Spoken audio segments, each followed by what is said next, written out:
Hello, everyone. Hi, everybody. I'm Dhani. And I'm John. And this is What Are We Watching?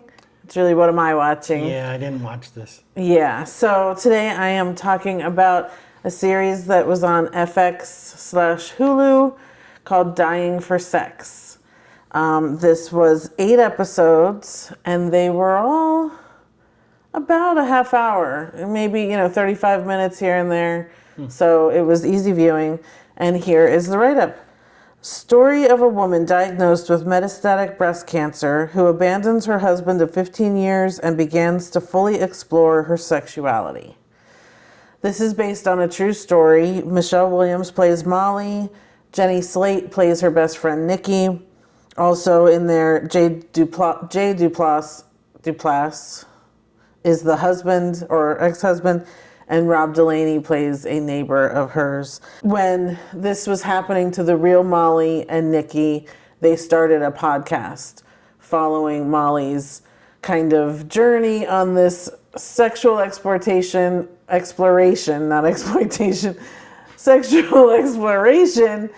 even though it's way more than that, of course. It's very layered. This was the executive producer on here, the creator and showrunner was Elizabeth Merriweather, who did New Girl and Bless This Mess and what else do we love? Single Parents. So I kind of watched this mostly because of that, because she does good shows. I had a hard time with this show. And it's a struggle for me because as I was watching it, so basically here's what happens. Molly had cancer. She thought she had beat it, and then it comes back in her bones. So it has spread. It's stage 4. She's terminal. She realizes she's been married to this guy. And really the main thing they focus on is how sexually they weren't compatible anymore. And he saw her as a patient and wouldn't touch her and that sort of thing. Yeah. And she decided, I don't want to die like this. So she decided she was going to leave him and put her best friend Nikki in charge of her care and everything.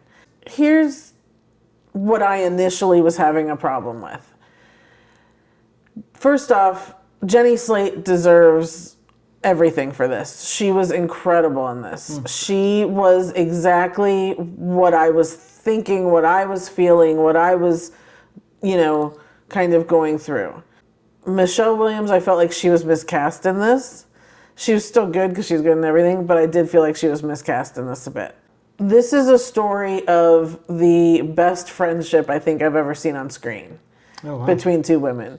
This beats Beaches or, any other movie you can try and come up with. This friendship beats all of them. This friendship is one of the most pure, loving, supportive friendships. However, the part that I struggled with was, so she put everything on Nikki. She put, Nikki had to take care of her insurance issues, all of her appointments, taking notes at her doctor's appointments, making sure she got to her appointments, all of that, to the point where Nikki she was an actress, she was in a play, she had to quit. She couldn't really continue to be a good partner to her boyfriend, so they broke up. It was consuming her world, which, as we know, that's how caretakers usually are. On the flip side, Molly was just kind of going around figuring out sex. She was just, the way it was portrayed was that she was just wanting to discover everything. She was on every kind of app there is, whether it was about fetishes, kinks, just normal, whatever. She wanted to figure out what it was. And again, there's a lot of backstory here from her childhood and all kinds of stuff that I don't need to get into. The issue I was having in the beginning to middle of this was that Nikki was falling apart as the caretaker, and yet here was Molly just going off and, at one point there's a scene where they're at the hospital. Nikki's trying to figure out the insurance issues and the next appointments, and she's, frazzled, and you can tell, because she's not a caretaker by nature. Right.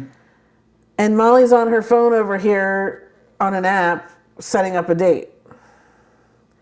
Another time she had to be in the hospital over Christmas and New Year's Nikki went out and got them, silly 80s dresses, decorated the whole room for New Year's, brought in champagne that was planning this whole great time.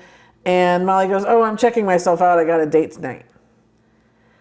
And it was like, so at first, as a person who I'm empathizing with Nikki more, I was having a hard time because I was just like, what a selfish person, blah, blah, blah, blah, right? And yet Nikki continued to be this pure, wonderful friend to her. She was like, "Oh, good, go get a date, go do this, go get him, go do that, explore, explore, explore," constantly saying, "I'm fine, I don't worry about me." So I had to keep reminding myself, it's okay, she's not being selfish. She is dying. She's going to die. Like this, you know what I mean? Like it was portrayed, it was presented to me in such a way where I was having a really hard time liking Molly. I was like, why are they making her so unlikable to me? Mm-hmm. She's dying and I'm supposed to be empathizing with her and all I can connect with is the friend. And I didn't understand it. And I still kind of don't. But I had to keep putting myself in that place of going, remember, she's the one who's dying. She's the one who's suffering. She's the one who's going to miss out on the rest of her life. So I had to keep reminding myself of that. But I'm not sure why it was really being put forth that way, in such a negative way to make her so unlikable. I would love to hear from other people who have watched this and did not feel that way at all. I just, I just kept going, she should get whatever she wants. But I had to force myself to think that. Yeah. Instead of having, maybe that's the point of it, right? Maybe that's the point, is when you're in this situation, you have to change the way you think. You have to change things. And it could be that it's just common for people in Molly's position to become selfish. Well, normally I think what I've heard is that it's the opposite. Normally the person who's sick ends up having to take care of everyone around them because everyone else around them gets so selfish. "Oh, I want to spend time with you," or "I can't handle it, I'm crying," and they're not, you know what I mean? It's usually that sort of thing. Sure.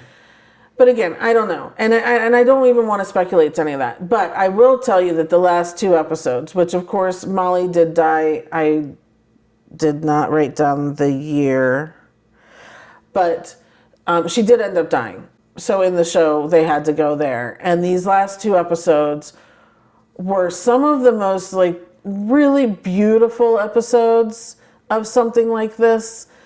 Really beautiful storytelling of this happening. Again, coming back to that friendship, that just bond that these 2 women have is insane.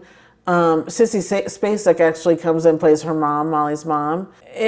I was a mess. You can't avoid it. You're going to be a mess. But it was really beautifully done and beautifully told. What I really come out of this show asking, and I think that people should ask yourself, is that the sex isn't really the point of this, right? It's more about that stands in for everyone's, have I missed out on something? Mm-hmm. Did I skip over something? You don't want to be in her shoes getting diagnosed with stage 4 cancer and all of a sudden realize you're not in the relationship you want to be in when you die. You're not in the city you want to be in, or whatever, XYZ, whatever it is. Yeah. So everyone should kind of look around and go, if I were to get that news today, is this how I want to finish the next 6 months? Or is there something I haven't done yet? Or is there something I haven't explored in myself? Or that could be, going to law school. That could be going to a salsa dance class. It's not the sex that's the important thing. Sure. It really is this question that everyone needs to ask themselves, because I feel that's the saddest thing, is that if you get caught in those last moments, and it's not about regret entirely. It's more of just being whole with yourself and making sure you've done the things that you want to do and getting past some stuff too. She had a lot of childhood trauma she hadn't gotten past. So there's also that. Get to therapy and work through that stuff so you can also enjoy all your time, however long that may be. Very cool. Yeah. So I think you're going to hear a lot about this show when it comes to award time. I think Michelle Williams is an awards baby and everyone loves her. But to me, it's Jenny Slate. I want to see her up there. I think she was wonderful in this, and it was great. And I can't wait to see her do more stuff like this. So is Jenny Slate co-lead, or is she just supporting? Co-lead. Well... Yeah. Co-lead, it was, they also did this not weird thing, I actually liked it, but Molly's character, we heard her internal monologue, but it also seemed to drop sometimes. So it was kind of like, it was really helpful for me to, be like, oh, this is what she's thinking in this moment, but then there are other moments where we didn't get that, and so again, that's where I think I was confused as to why is she doing this or behaving that way. Gotcha. So Molly's definitely the lead, but to me, I think she'll be in the supporting category. Jenny Slate. Oh, okay. Yeah. Okay. I really do hope a lot for her in this. Good. Yeah. So anyway, all 8 episodes are on Hulu. I'm only giving it a 6 because I had those kind of. I'm still not sure about it. I think I may have helped myself talking through it right now, and maybe that's what I need to do more. Also, Rob Delaney is so wonderful in this. I've loved him in everything anyways. If no one's watched Catastrophe, please go watch it. It's a great show. But he's so good in this. Everyone that was in this was really, really good. Loved everyone in it. And it was a good show. It's just that I'm still not sure about the likability of Molly. So... That's my thing. I got to get over that somehow. That'll be my thing to do. Well, I mean, it makes it really tough if you don't like the lead character. It does. And so I kept looking for that. Yeah. And so all I could hatch on to was this friendship, and that if Nikki loves her this much, there's a reason. Give her the benefit of the doubt and stick with it. There's a reason that they've been friends, and so anyway. So that's Dying for Sex. Check it out on Hulu. I do recommend that people watch it. It's definitely worth it. And that's it for now. So please give this video a like. Subscribe if you haven't. We have lots more reviews coming. That's all we do on this channel now since we split out from our other channel. Thanks a lot for watching, and we will see you next time. Sounds good. Thanks. Bye. Bye, everybody.